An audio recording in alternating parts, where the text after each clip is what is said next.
Bismillahirrahmanirrahim. Bismillahirrahmanirrahim. Assalamualaikum warahmatullahi wabarakatuh. Sahabat yang beriman, kematian merupakan suatu kepastian yang akan dialami oleh makhluk yang bernyawa. Namun terkait kapan kematian itu datang, hanya Allah yang tahu dan maha menentukan. Meski kematian adalah ketentuan pasti, akan tetapi waktunya bukanlah suatu yang ditentukan kepastiannya. Terdapat banyak riwayat yang menjelaskan bahwa usia bisa diperpanjang atau diperpendek sesuai kehendaknya. Menurut hadis Nabi Muhammad SAW, Allah akan memperpanjang umur orang-orang yang dikehendakinya, namun bukan dengan cuma-cuma, karena manusia harus memiliki amalan khusus agar waktu hidupnya bisa diperpanjang. 1. Bersedekah. Begitu banyak keajaiban yang bisa didapatkan dari keikhlasan memberi kepada orang lain ini. Dengan bersedekah, Allah Subhanahu wa Ta'ala tidak hanya membalas dengan menambahkan rezeki lebih kepada hambanya, namun juga umur yang lebih. Hal ini dijelaskan oleh Rasulullah SAW dalam sebuah hadis yang diriwayatkan dari sahabat Amr bin Auf. Rasulullah SAW bersabda, "Sesungguhnya sedekah seorang muslim dapat menambahkan umurnya, dapat mencegah kematian yang su'ul khatimah. Allah akan menghilangkan sifat sombong, kefakiran, dan sifat berbangga diri darinya." Hadis riwayat Tabrani. Namun banyak kita dapati orang-orang yang memiliki rezeki lebih enggan bersedekah. Mereka menyimpan hartanya untuk dirinya dan keluarga. Padahal di setiap harta yang kita dapatkan, ada hak orang lain yang harus dikeluarkan melalui zakat atau sedekah lainnya. 2. Silaturahmi. Di tengah era modern yang mengharuskan kecepatan dalam bekerja, silaturahmi menjadi hal yang sulit untuk dilakukan.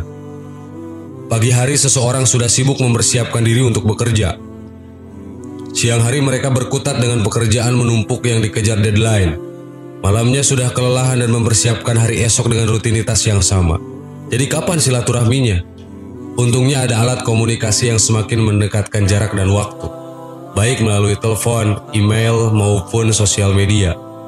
Sayang, sarana ini pun tidak digunakan untuk silaturahmi, justru hanya menjadi sarana untuk pamer tas baru, sepatu baru, perhiasan baru yang justru menjadi sumber-sumber dosa. Padahal silaturahmi merupakan hal yang sangat penting dalam Islam. Selain membuat hubungan antar sesama manusia menjadi lebih dekat, silaturahmi juga dapat memperpanjang usia seseorang.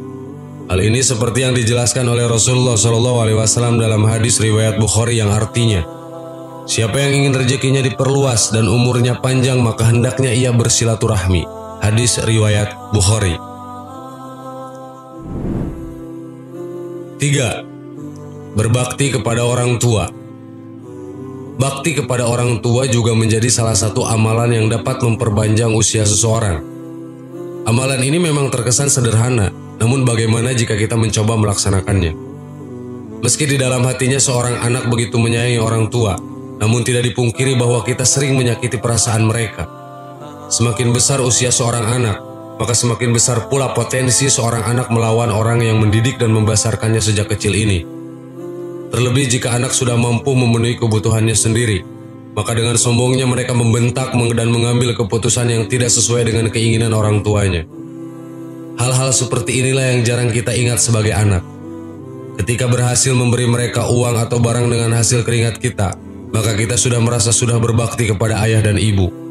Padahal berbakti tidak hanya perkara uang, namun perkara hati. Bagaimana kita sebagai anak tetap menghormati dan meninggikan derajat keduanya. Meski sudah memenuhi kebutuhan mereka, karena apapun yang kita berikan, sebenarnya tidak akan pernah bisa membalas apa yang sudah orang tua lakukan terhadap kita. Jika berhasil melakukan hal ini, Allah menjanjikan untuk hamba tersebut umur yang panjang. Barang siapa yang berbakti kepada orang tuanya, maka Allah akan menambah umurnya. Hadis riwayat Baihaqi. Dan barang siapa senang atau berharap Allah memperpanjang umurnya dan menambah rezekinya, maka hendaklah berbakti kepada orang tuanya dan menyambung hubungan sanak famili. Hadis riwayat Baihaqi. Sahabat yang beriman, informasi dari channel ini tidak bermaksud menggurui, namun bertujuan untuk mengingatkan kepada sesama muslim yang diambil dari hadis Nabi Muhammad SAW. Semoga bermanfaat. Amin. Wallahu a'lam. Wassalamualaikum warahmatullahi wabarakatuh.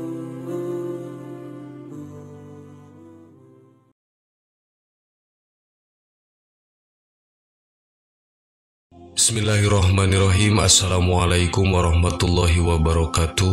Sahabat yang beriman, tidak ada satupun yang mengetahui kecuali Allah, penghuni kubur mana yang mendapatkan rahmat dan mana yang mendapatkan siksa.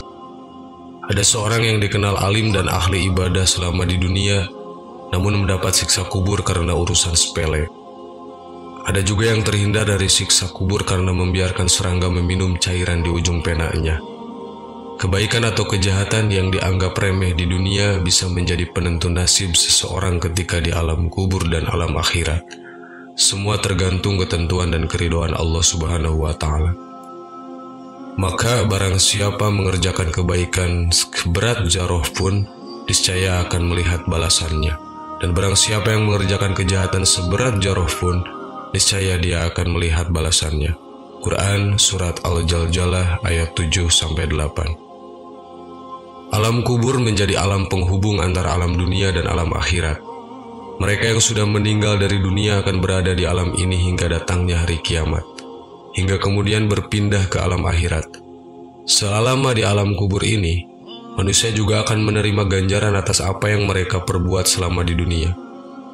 Kelak, setiap amal dan perbuatan manusia selama di dunia akan dipertanggungjawabkan. Apabila seseorang sering melakukan perbuatan buruk selama hidup di dunia, maka kelak ia akan mendapatkan azab sebagai balasan atas perbuatannya. Bahkan balasan atas segala perbuatan manusia akan dimulai sejak berada di alam kubur. Apabila di dunia ini senantiasa berbuat buruk, maka kelak ia akan mendapatkan siksa kubur. Sedangkan jika selama hidup di dunia ia selalu berbuat baik, maka ia kelak akan terhindar dari siksa kubur. Sebenarnya Allah Subhanahu wa Ta'ala telah menceritakan tentang siksa kubur, terutama siksa kubur yang ditimpakan kepada Fir'aun dan kaumnya. Allah menyebutkan hal tersebut di dalam Al-Quran Surat Al-Mu'min ayat 45 sampai ayat 46. Allah berfirman, "Dan Fir'aun beserta kaumnya dikepung oleh azab yang amat buruk. Kepada mereka dinampakkan neraka pada hari dan pada petang hari, dan pada pagi hari terjadi kiamat.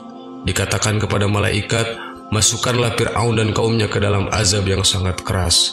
Quran Surat Al-Mu'min ayat 45-46. Oleh karena itulah Rasulullah SAW memerintahkan kepada umatnya untuk selalu berdoa kepada Allah agar senantiasa dilindungi dan terhindar dari siksa kubur. Sebagaimana Rasulullah SAW bersabda, "Mintalah perlindungan kepada Allah dari siksa kubur, sebab siksa kubur adalah hal yang benar." Hadis riwayat At-Tabrani. Lalu apa saja yang bisa dilakukan oleh umat Islam agar dapat terhindar dari siksa kubur yang amat pedih dan mengerikan? Hal yang pertama yang dapat dilakukan adalah dengan memanjatkan doa kepada Allah agar dihindarkan dari siksa kubur. Rasulullah SAW bersabda, "Jikalau salah seorang di antara kalian selesai tasyahud akhir selamat salam, mintalah perlindungan kepada Allah dari 4 hal. 1. Siksa neraka jahanam. 2. Siksa kubur. 3. Penyimpangan ketika hidup dan mati. 4. Kejelekan Al-Masih Ad-Dajjal." Hadis riwayat Muslim. Doa yang disarankan oleh Rasulullah SAW untuk dibaca sebagai doa pelindung siksa kubur adalah doa berikut ini. Allahumma inni a'udzubika min azabil qabri wa min azabin nar wa min fitnatil mahya wal mamati wa min fitnatil masyihid dajjal. Yang mana doa tersebut memiliki arti, "Ya Allah, aku meminta perlindungan kepadamu dari siksa kubur, siksa neraka, penyimpangan ketika hidup dan mati, dan kejelekan Al-Masih Ad-Dajjal." Hadis riwayat Muslim. Kemudian hal yang kedua yang dapat melindungi seseorang dari siksa kubur adalah membaca Al-Quran Surat Al-Mulk. Sebagaimana disebutkan dalam sebuah hadis dari Abdullah bin Mas'ud, ia berkata, "Barang siapa membaca Tabarakalladzi biyadihil mulk, Surat Al-Mulk setiap malam, maka Allah akan menghalanginya dari siksa kubur."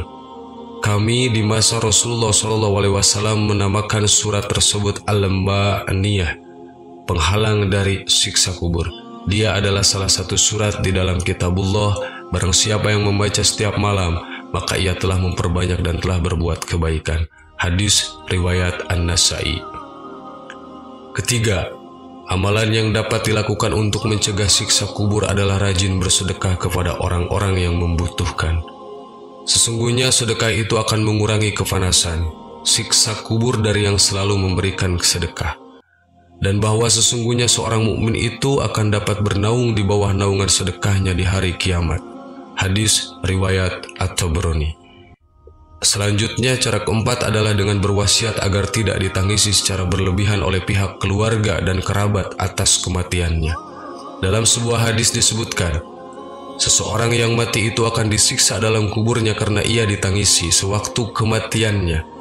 Sebab itu wasiatlah di waktu hampir kematian agar keluarga tidak ada yang menangisi dengan cara menampar-nampar pipi, menggoyang-goyangkan baju sebagaimana bentuk rasa kehilangan yang dalam atas kematiannya. Akan tetapi tidaklah mengapa kalau menangis biasa saja. Hadis riwayat Bukhari Muslim. Itulah 4 hal yang sebenarnya dapat melindungi seseorang dari pedihnya azab dan siksa kubur yang begitu mengerikan. Keempat hal tersebut adalah dengan membaca doa yang dianjurkan Rasulullah, membaca surat Al-Mulk, memperbanyak sedekah, dan berwasiat agar tidak ditangisi secara berlebihan saat meninggal dunia.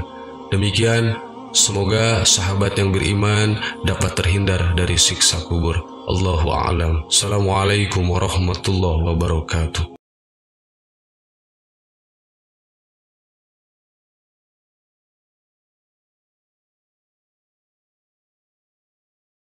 Subhanallah walhamdulillah wa la ilaha illallah wallahu akbar. Subhanallah